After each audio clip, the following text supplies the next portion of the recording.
How's it going, you sexy beasts? Today we've been dropped a ton of information, both in regards to new hotfix, a couple fixes as well, and some more information posted on the much anticipated optimization patch. This patch has been titled Operation Make Faster Game, or OMFG for short, by the developers.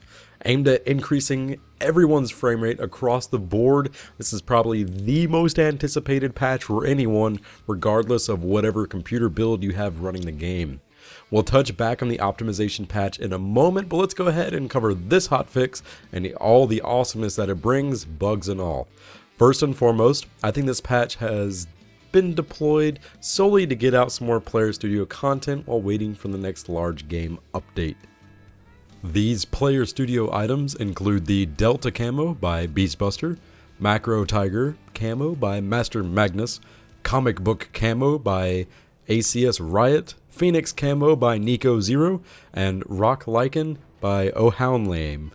Probably sure I've butchered everybody's name.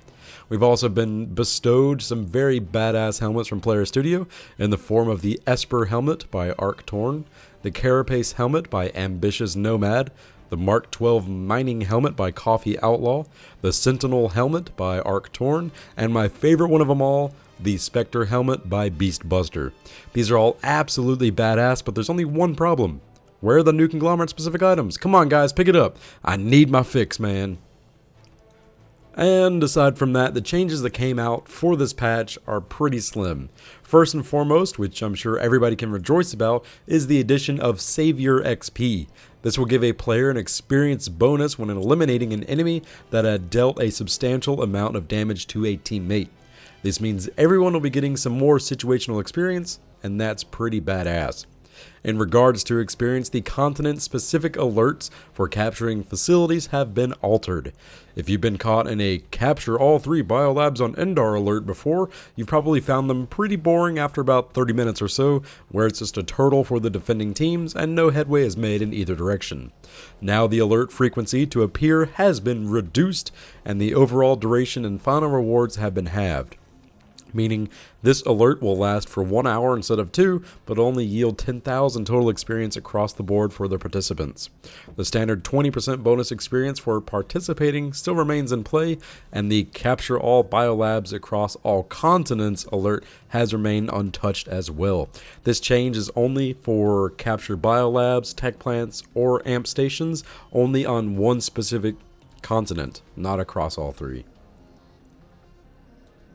A few slight UI changes have come in, which have completely removed weapons and attachments from the certification tree line.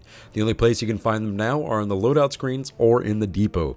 Also, for the heads-up display where your ammo and grenades are located, there has been a new font, which seems to be a lot more crisp and easier to read. Looks pretty awesome. Alas, the best patch notes we have for this update don't come in the form of features, but rather unintended bugs. After having posted this video, a lot of these bugs have been fixed, but they have been rather hilarious with the time we had them.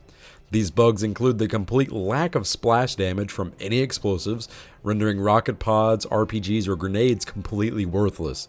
Also, the Mag Rider's PPA Proton's secondary weapon fired massive balls of shiny blue death. It was amazing, even though it didn't really deal a lot of damage. Warp Gate shields decided to just take the day off, and there were even some sightings of dome shields flying in the skies of Amerish. Luckily for us, these bugs have since been fixed, and we're well on our way to brighter days. Speaking of brighter days, Mr. Codeforge from SOE has dropped a massive post on the forums, shedding some light on the optimization patch we're all looking forward to, titled Operation Make Faster Game. This entire thread will be posted in the description below, so if you guys want to read along, go ahead because it is an awesome read indeed, and I can't wait to see what all it comes with.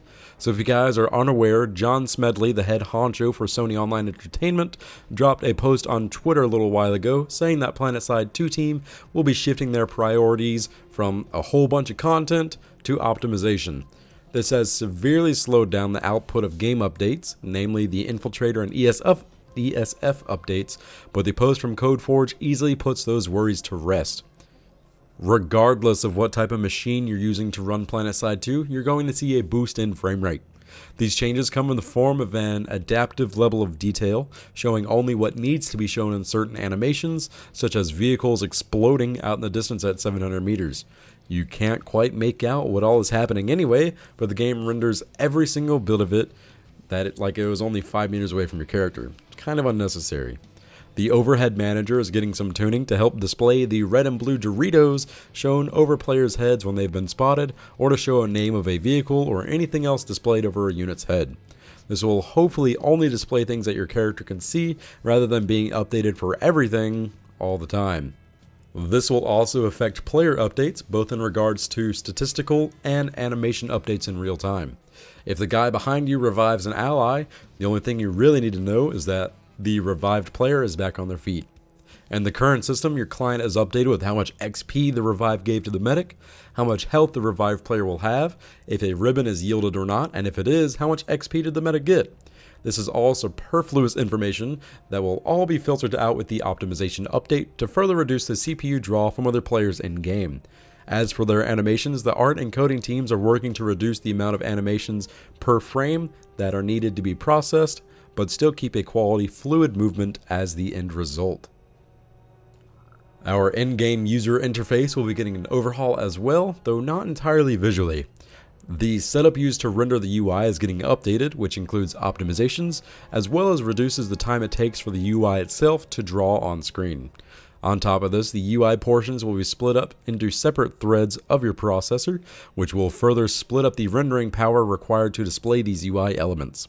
With that being said, the more cores and potentially threads available to your CPU, the better this change will be for us. In regards to more CPU badassery, the actual in-game renderer that communicates to your version of DirectX is going to be moved to a separate thread entirely as well. In its current state, if you're using a quad-core processor, Planetside 2 isn't properly utilizing the full potential of your processor. With the splitting of renderers to separate threads in your CPU, you'll be using your processor to its fullest potential to help render out the game. And last but not least, line of sight and what's rendered for players is gaining a tune-up. The entire system used to determine what's rendered and what's not, be it within the player's line of sight or behind a big-ass rock, is getting moved to another thread on the CPU, which will benefit just about everyone. As for the entire system itself, it's getting upgraded as well, which requires a big rework on how things are determined to be visible to a player or not, which is a large factor in the time it's taking for this patch to come out.